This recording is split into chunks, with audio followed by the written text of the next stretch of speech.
Friends, welcome to लक्ष्य law academy. आज के इस लेक्चर में हम पढ़ने वाले हैं section 9 of provision of offenders act 1958। Section 8 हमने प्रीवियस लेक्चर में देखी और प्रीवियस लेक्चर में मैंने आपको काफी सारी डिटेल जो है प्रोविजन ऑफ ऑफेंडर्स एक्ट के बारे में दी थी।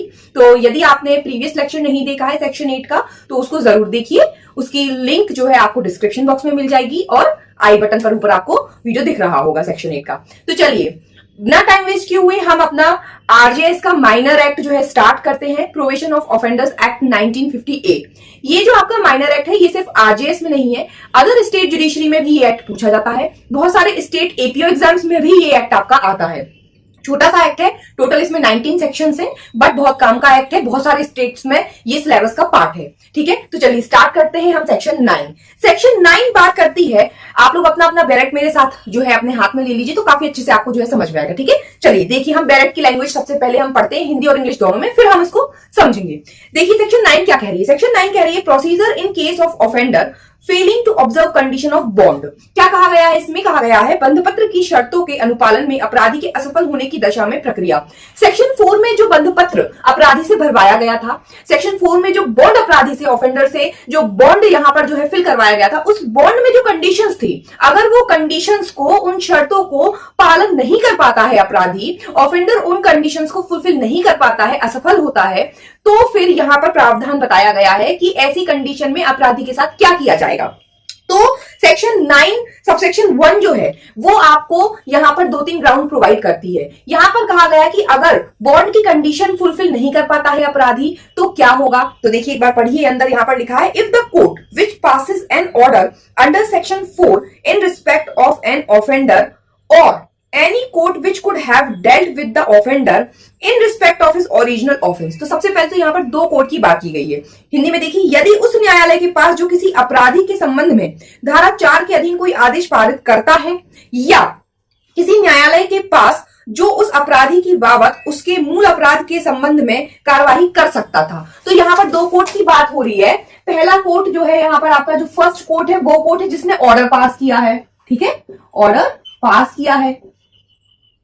या फिर सेकंड जो ये कोर्ट बता रहे हैं कि ऐसा कोर्ट जो ऑर्डर पास कर सकता था। ठीक है, ऑर्डर पास कर सकता था।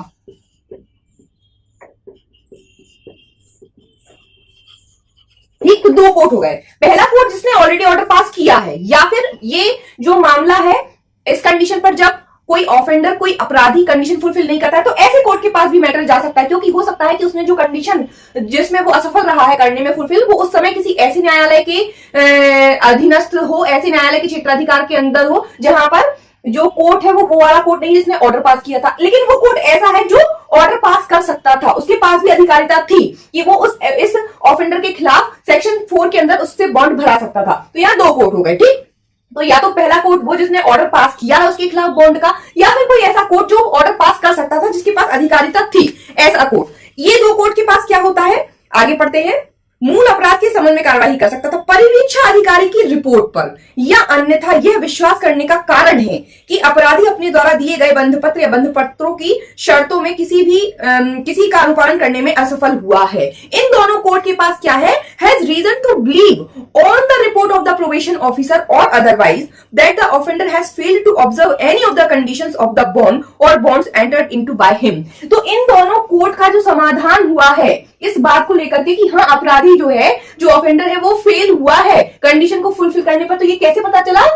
ये पता चला है कोर्ट को प्रोबेशन ऑफिसर की रिपोर्ट पर। तो यहां पर आपको ध्यान रखना है on the report of the probation officer, परिवीक्षा अधिकारी की रिपोर्ट पर यदि इन दोनों न्यायालयों में से किसी का ये समाधान हो जाता है कि जो सेक्शन 4 के अंतर्गत जो बॉन्ड भरा था उस बॉन्ड की कंडीशन को जो है, कंडीशन को क्या हुआ है, ऑफेंडर फुलफिल नहीं कर पाया है, ऐसी एक रिपोर्ट तैयार करके इस कोर्ट में या इस कोर्ट में पेश की प्रोबेशन ऑफिसर ने, जिससे कोर्ट का ये समाधान हो गया कि कंडीशन फुलफिल नहीं कर पाई है। तब कोर्ट क्या करेगी, तब ये दोनों कोर्ट, इनके पास जिसके पास भी मामला जाएगा इसके पास 3 पावर है। ये देखिए क्या लिखा है आगे, इट में issue a warrant for his arrest, अपराधी की गिरफ्तारी के लिए या तो ये वारंट जारी कर सकेगा, और may if it thinks fit issue a summon to him and his sureties, या फिर समन जारी किया जाएगा अपराधी को या फिर श्योरिटीज को।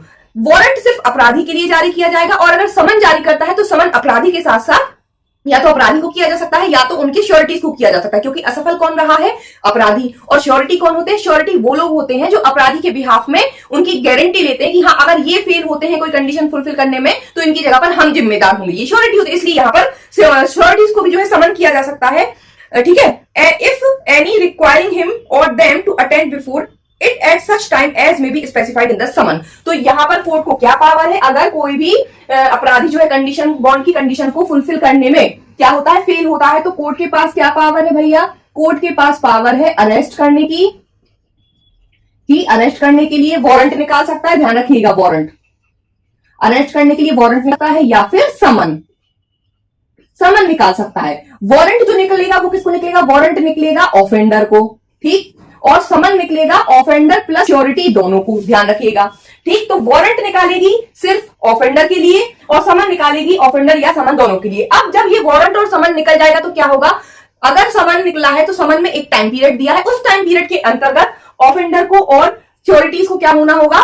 ऑफेंडर को और श्योरिटीज को कोर्ट में उपस्थित होना होगा, ठीक। तो ये होगी आपकी सबसेक्शन 1। तो सबसेक्शन 1 के अंतर्गत क्या है? यदि कोई अपराधी जिसके खिलाफ सेक्शन 4 के अंतर्गत बॉन्ड भराया गया है जिससे कि वो परिवीक्षा में रहेगा, अच्छा कंडक्ट करेगा, अगर वो परिवीक्षा की शर्तों को पालन करने में फेल हो जाता है, कंडीशंस को फेल हो जाता है करने में, तो सेक्शन 9 जो है प्रोवाइड करती है पावर कोर्ट को कि वो क्या कर सकती है? वारंट निकाल सकती है अरेस्ट का, किसके लिए? ऑफेंडर के लिए, या फिर समन निकाल सकती है ऑफेंडर या श्योरिटीज को कि कोर्ट में उपस्थित हो। और ये जो है ऑर्डर प्रोबेशन ऑफिसर की रिपोर्ट पर ही निकाले जाते हैं। प्रोबेशन ऑफिसर रिपोर्ट देता है कोर्ट में, उस आधार पर ये प्रोसीजर आगे फुलफिल किया जाता है। अब समन में जो टाइम पीरियड दिया है आने के लिए, तो आगे का प्रोसीजर बताया गया है सबसेक्शन 2 में। पढ़िए सबसेक्शन 2।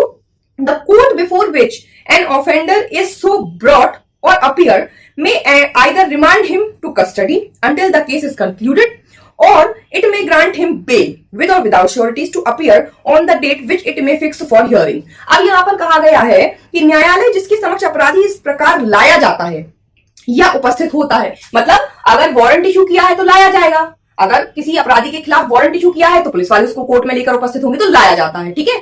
उपस्थित खुद हुआ यानी कि समन के बिहाफ पे उपस्थित खुद हुआ।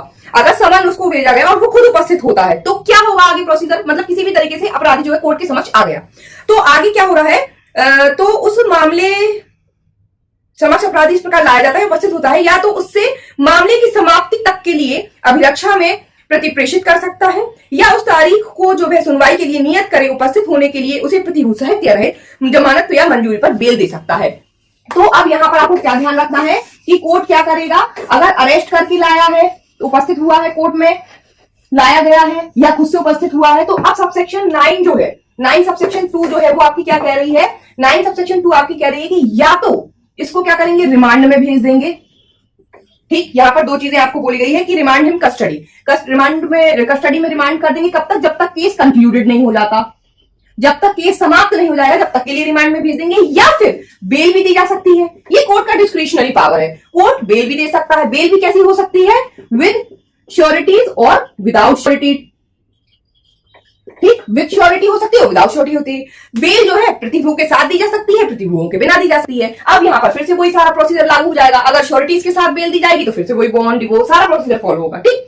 तो यहाँ पर सबसेक्शन 2 में ये बताया। अब सबसेक्शन 3 में बताया है और आगे का procedure. If the court after hearing the case is satisfied that the offender has failed to observe any of the condition of the bond और bonds entered into by him it may forthwith. यहां पर क्या हुआ कि court में जब appear हो गए ये लोग, लाया गया या ये खुद से उपस्थित हो गए, तो कोर्ट ने केस की समाप्ति होने तक इसको रिमांड में रखने को कहा या बेल पर छोड़ दिया कि अगली बार जब बुलाएंगे तो आपको उपस्थित होना है, बेल पर छोड़ दिया।